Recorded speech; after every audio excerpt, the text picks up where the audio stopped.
Most people are aware that getting a really good night's sleep on a consistent basis is critically important, but most people don't know how to do that. Can you recall the last time you woke up without an alarm clock, feeling refreshed and not needing coffee? The shorter your sleep, the shorter your lifespan is. The old maxim, "I'll sleep when I'm dead," is therefore unfortunate. As sadly as it sounds, human beings are in fact the only species that will deliberately deprive themselves of sleep without legitimate gain. Critically, it's very important to know, especially to people after 30, that routinely sleeping less than 6 hours a night demolishes your immune system, more than doubling your risk of cancer and diabetes. But that's not only it. Short sleeping increases the likelihood of your coronary arteries becoming blocked, setting you on a path towards cardiovascular disease and stroke. Neuroscientist Andrew Huberman found the best solution to any sleeping problems. So we're really going to go tool heavy today and talk about tools that can help you fall asleep, sleep better, don't even really feeling lazy. However, it will increase motivation and emerge from sleep feeling more rested. And this is why whenever people ask me, what should I take? Which is one of the most common questions I get. What supplements should I take? What drugs should I be taking? What things should I be taking? The first question I always ask them is, how's your sleep? And 90% of the time they tell me they either have trouble falling asleep or staying asleep, or they don't feel rested throughout the day.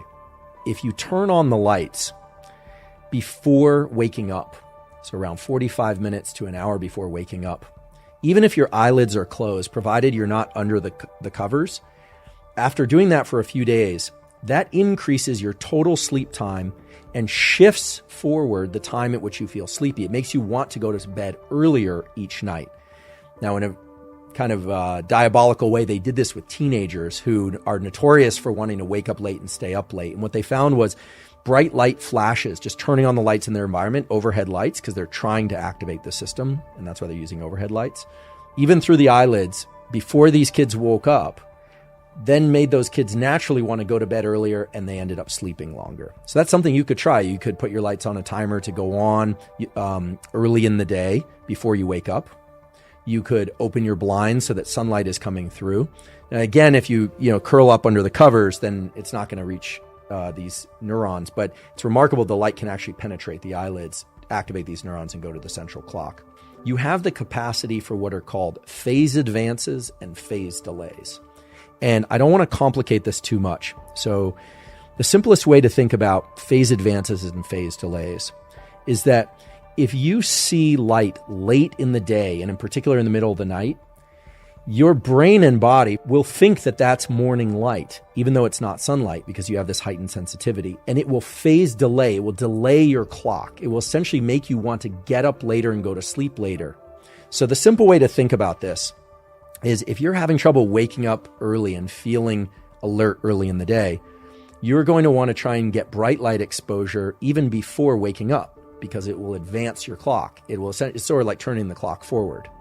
Whereas if you are having trouble waking up early, you definitely don't want to get too much light exposure or any light exposure to your eyes late in the evening and in the middle of the night, because it's just going to delay your clock more and more. And when you start doing that by controlling your sleep environment, right? Get the proper sleep surface, get the proper pillow, get the temperature in the room right, get your light exposure right, start timing your exercise at normal periods or times throughout the day and week. It's amazing how many other biological systems just naturally fall in line. A brief note about naps. Naps, provided that they're less than one ultradian cycle, provided they're 20 minutes or 30 minutes or even an hour, can be very beneficial for a lot of people. For some of you, naps are great. I love taking naps. Some people, they wake up from naps feeling really groggy. That's probably because they're not sleeping as well as they should at night, or as long as they should at night, and so they're dropping into REM sleep or deeper forms of sleep in the daytime.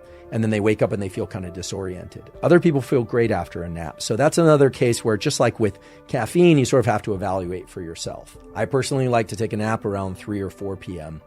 But there's a practice that I've adopted in the last 5 years that I've found to be immensely beneficial, that is sort of like napping, but isn't napping.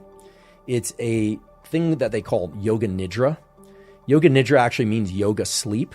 And it's a sort of meditation that you listen to. There are a number of scripts. I've talked about this on podcasts before, but I'm going to post a link to the two that I like most, that allows you to consciously bring your entire body and mind into a state of deep relaxation. And sometimes you fall asleep and sometimes you don't. This is done for 10 to 30 or even 60 minutes at a time. The other thing that works really well is meditation. So I'm talking about naps, but I'm also talking about yoga nidra, which is sort of a form of meditation, and then more standard forms of meditation.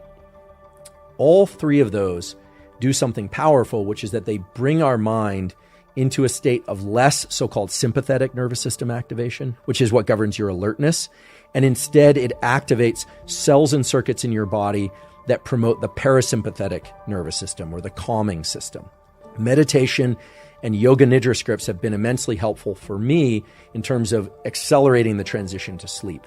So they involve taking a few minutes, 10 to 30 minutes or so, just like you would for a nap, and just listening to a script almost passively.